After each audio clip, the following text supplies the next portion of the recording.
The morning rush at Daisy's diner was always chaos wrapped in coffee steam.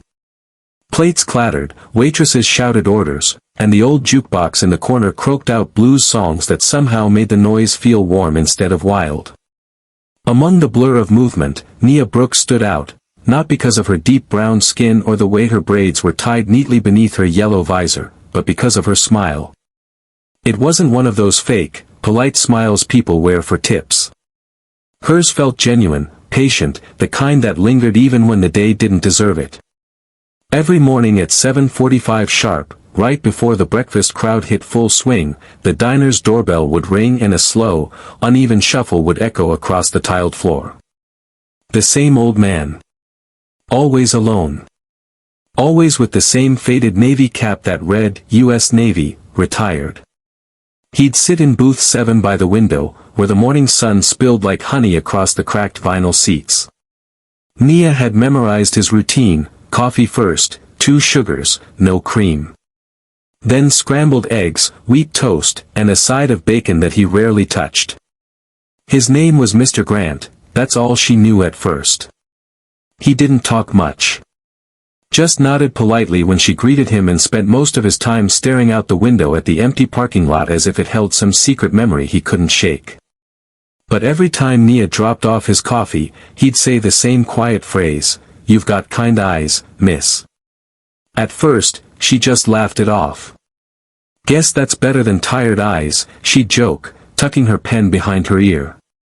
But over time, she realized it wasn't flirtation or small talk. It was gratitude. His voice always carried that same mix of pain and peace, like a man who'd lived long enough to know both too well. Weeks turned into months, and Mr. Grant became part of her mornings as much as the smell of pancakes and burnt bacon grease.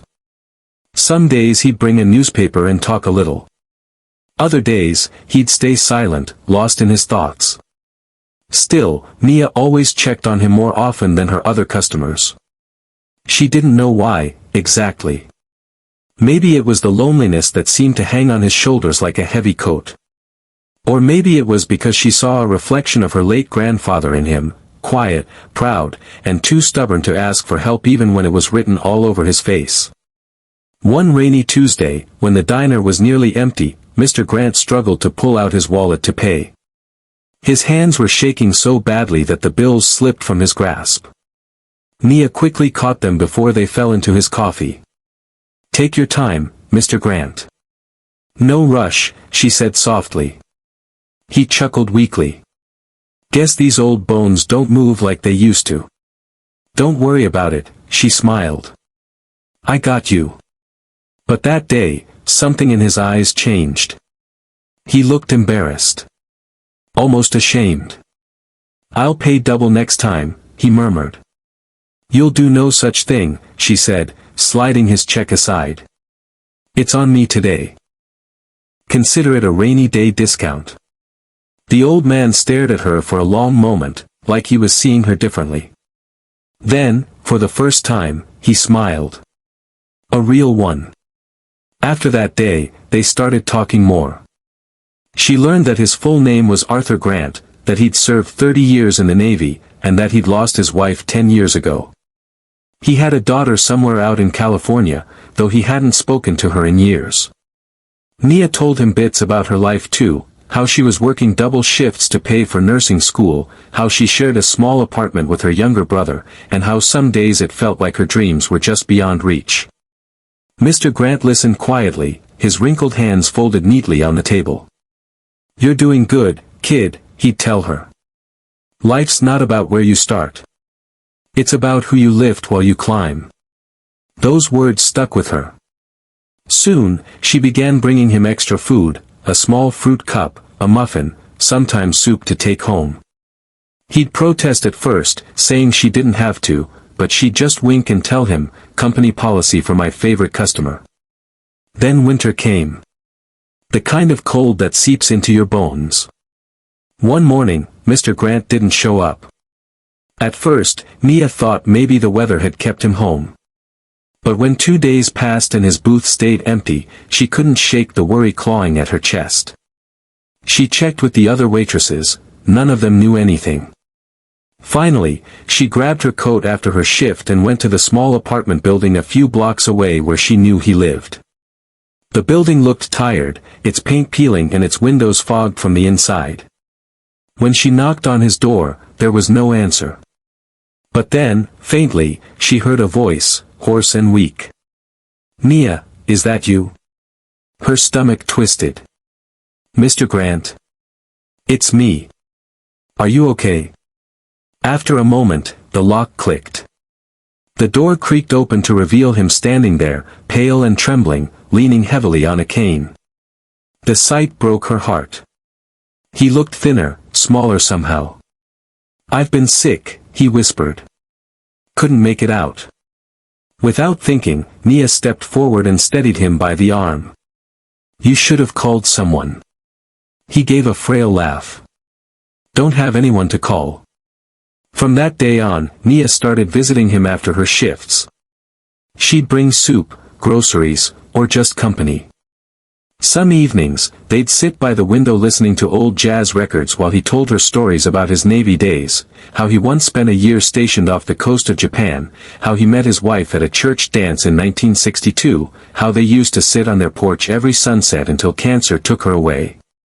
Nia listened to every word, her heart aching and full all at once. One night, he told her, "You remind me of my daughter, you know. She was about your age when she stopped calling. I guess I wasn't the father she needed."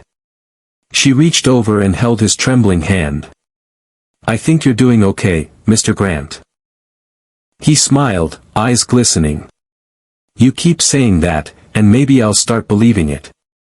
Over the next few months, their bond deepened. She'd tidy his apartment, cook meals, even help organize his medication. Neighbors began to notice her coming and going and would nod approvingly. "That girl's got a good heart," one of them said once. By spring, Mr. Grant's health began to improve slightly. His color returned, his appetite grew, and every morning, he was back at booth 7, waiting for her with that same gentle grin. "Got your usual today?" she'd ask. "Only if you join me for a cup," he'd reply. It became their ritual, sharing a quiet coffee before her shift got hectic. But then, one morning in late April, something felt different. When she brought his coffee, he seemed distant again, staring out the window with that faraway look. "You okay?" she asked. He didn't answer right away. Then he said softly, "I just want to thank you, Nia. For everything. You've been more of a blessing than you know." She frowned. "You make it sound like goodbye." He smiled faintly. "No, not goodbye. Just gratitude." That same week, he didn't show up again. One day turned into 2, then 5. Panic set in. She rushed to his apartment, but when she knocked, the door swung open easily. The place was spotless, as if no one had lived there for weeks. His records were gone. His photos. His belongings. Everything. A cold weight settled in her chest. She went back to the diner, confused, trying to make sense of it. Maybe he'd gone to live with his daughter. Maybe he'd finally reconnected. That thought made her smile, though a part of her doubted it. 3 weeks later, the truth arrived, not with a phone call, but with the sound of polished shoes and heavy footsteps. The diner had just opened for lunch when a black SUV pulled up outside. The doorbell jingled, and 4 large men in suits entered, scanning the place with sharp, impersonal eyes. Behind them was a man in a gray suit, holding a leather briefcase. They walked straight to her. "Miss Nia Brooks?" the man asked. She froze, coffee pot still in her hand. Yes." He gave a tight smile. "I'm Edward Mills, attorney for the late Arthur Grant." The coffee pot nearly slipped from her hand. "Late?" she whispered. "What do you mean?" The lawyer glanced at his papers. "Mr. Grant passed away peacefully in his sleep about 2 weeks ago."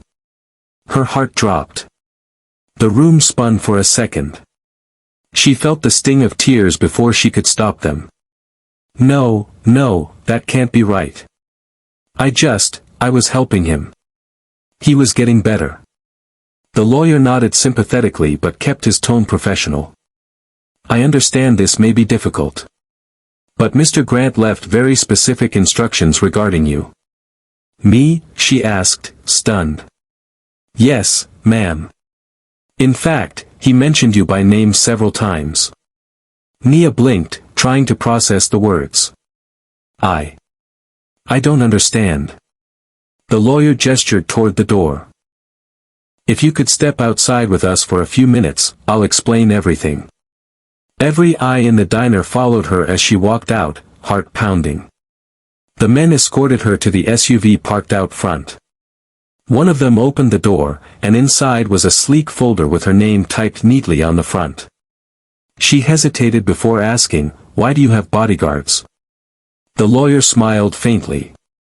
Because what I'm about to tell you, Miss Brooks, involves something of considerable value. Her breath caught. He opened the folder, and inside was a letter, written in shaky but unmistakable handwriting. It began. My dearest Nia, if you're reading this, then I've already gone home to my wife. Don't cry, kid. I've had a good run. Nia's hands trembled as she read the first line. But before I left, I needed to make sure the one person who reminded me what kindness feels like doesn't get left behind.